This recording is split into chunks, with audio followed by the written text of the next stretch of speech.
said, if ye endure chastening, God dealeth with you as his sons. For what son is he when the father chasteneth? Compare God with our father. We as parents, which parents, when the children do anything wrong, not correct them. We don't correct them, none of them. And it was so easy with God. Whenever we mess up, God is there to correct us.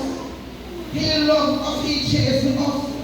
But when we are corrected, let us not take it angrily, but just humble. Hallelujah. Said, if ye be without chastisement, wherefore all partakers that ye are passing on the son. So, if we don't want no correction, we are not sons, we are bastards. Hallelujah. We are not lawfully the children of God.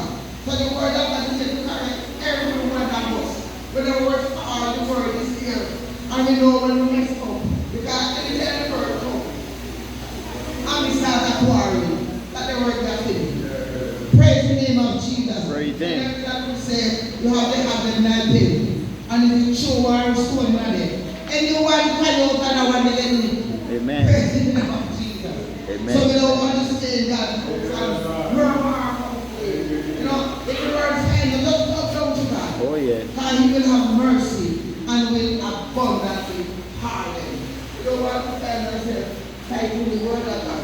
Because we can't fight that out with his word, that the word is God is his word. So Amen, amen. his word is what he can't change. Praise the name of Jesus. Hallelujah. Thank you, Jesus. Then furthermore, we have our fathers of our flesh, which corrected us, and they gave them reverence. Shall we not much more rather